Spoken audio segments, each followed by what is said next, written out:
This is Optimal Finance Daily, episode 1688. Can I afford it? Is a terrible filter. By Joshua Becker of BecomingMinimalist.com. And I'm your host and personal finance enthusiast, Diana Merriam. Now let's get right to today's post and start optimizing your life. Can I afford it? Is a terrible filter. By Joshua Becker of BecomingMinimalist.com. When deciding to make a financial purchase or not, the most common filter we use is, can I afford it? Is there enough money in the bank or room on the credit card to cover this purchase? If so, we can buy it. From the home we live in, the car we drive, the vacations we take, the technology we upgrade, the clothes we wear, and everything in between, most of us simply ask, can I afford it? I've seen this thinking in my own life. No doubt you've experienced the thinking in yours as well. Oftentimes, it's coupled with an I deserve it mentality. As in, I work hard for my money. I'm going to spend my money on this. I deserve it and I can afford it. But here's the problem. Can I afford it is actually a terrible filter for making financial decisions. Or let me rephrase that. Can I afford it is a terrible filter if it's the only filter we use in making decisions about what to buy and how to spend our money. It's not wrong in and of itself. It's just incomplete. Unfortunately, for many people, it's the only filter. If the money's in the bank, I can buy anything I desire. Why not? I can afford it. But consider some of the reasons why it's a terrible filter. Financial circumstances change all the time. We've learned a lot about the world over the last 12 months. One lesson I hope we've all noticed is that financial circumstances can change in a heartbeat, almost without warning. If my decision to buy a house at the very top of my price range or take out a new auto loan that was based solely on can I afford it, you may be surprised how quickly that can change. It's entirely subjective. Read financial experts online and you'll immediately find different advice about how much you can afford. Spend 28% of your income on housing. The 28% rule is outdated. Never buy a home without a 10% down payment. Buy a home as quickly as you can, even if you don't have a down payment. When you're buying a new car, make sure that you put down at least 20% of the total cost and finance the new vehicle for no more than 4 years. When you're buying a new car, always pay cash and never take a loan. Each of those contradictory pieces of advice can be found online. And that doesn't even begin to account for the advice given on saving, retiring, debt repayment, college savings, giving, or what order of priority those should be placed in your life. Can I afford it is a terrible filter because the answer is always subjective. Heck, we might even change our mind from day to day on what we can afford. It doesn't count the full cost of our purchase. The amount listed on a price tag is never the full cost of a purchase. Everything we purchase needs to be brought home and eventually cleaned, organized, cared for, and maintained. Everything we buy takes up physical space in our home and mental space in our mind. Many of our purchases result in extra expenditures, whether directly or indirectly.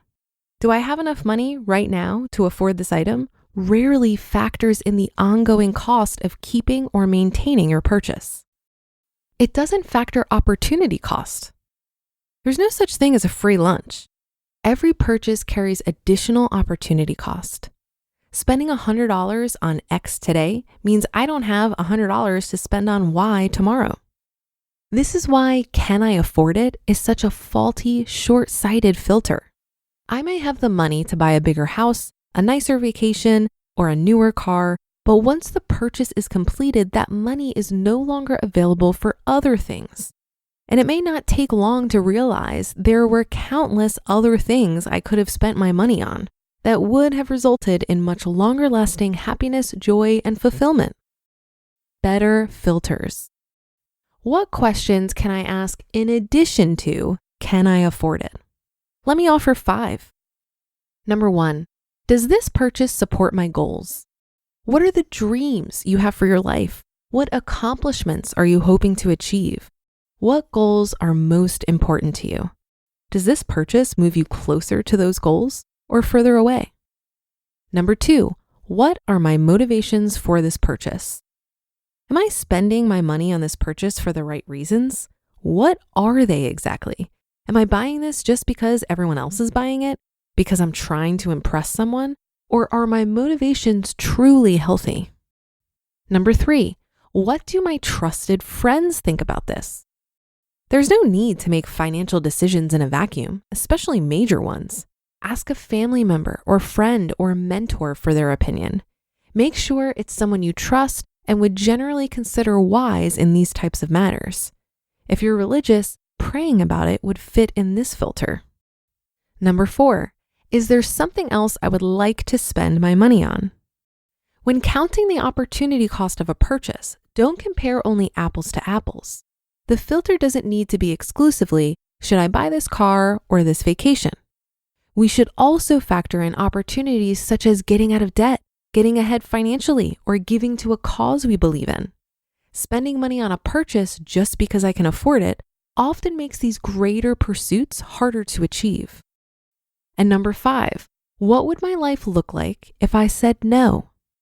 We often find ourselves debating a purchase because we've considered what benefit the purchase will bring into our lives. But rarely do we take the time to honestly evaluate what benefits might arise if we said no. But with every purchase, we sacrifice a small amount of freedom. This one simple filter helps us recognize exactly what that is. Before I conclude, let me be clear on 2 important points. First, it's smart to ask ourselves, can I afford it? I mean, if you can't afford it, you shouldn't buy it. Case closed. But I think this filter carries too much significance for most of us. And by itself, it's terrible. Second, this post isn't contending that we never make any purchase. That would be foolish. To live is to consume, and many of the purchases we make do bring value to our lives. This list of better filters isn't meant to deter anyone from ever spending money again. It's simply designed to help all of us make better choices. Because in and of itself, can I afford it is a terrible filter for financial decisions. You just listened to the post titled, Can I Afford It? Is a Terrible Filter by Joshua Becker of BecomingMinimalist.com. I really enjoyed this article. I think it's well worth our time to slow down and evaluate our spending behaviors. I'd add a 6th filter here, and that's, does the value I'm getting out of this purchase justify the expense? In other words, am I really getting my money's worth? Here's what I mean by that. When I was in my 20s, living in New York City, I ate out for most of my meals. This just became habit, and I didn't think about it much. When I decided to reduce my spending, I started bringing lunch to work every day. And I'm not talking peanut butter and jelly sandwiches. I was bringing like gourmet meals to work at a fraction of the price. I discovered a love for cooking and found that the lunches I brought to work were far superior to what I would buy at the corner deli. Those meals were healthier. I didn't have to wait online to get them. And on top of all of those other benefits, I was also saving money. This experience made me much more conscious of making sure I'm getting an adequate amount of value from the money I am spending. I'm particularly picky about this value for money exchange when it comes to food. It's a big reason why I rarely eat out, and why when I do eat out, you might hear me grumble about the fact that I could have cooked something better for far less money. That'll do it for today. Thank you for listening. Have a great rest of your day. And I'll see you on tomorrow's show, where your optimal life awaits.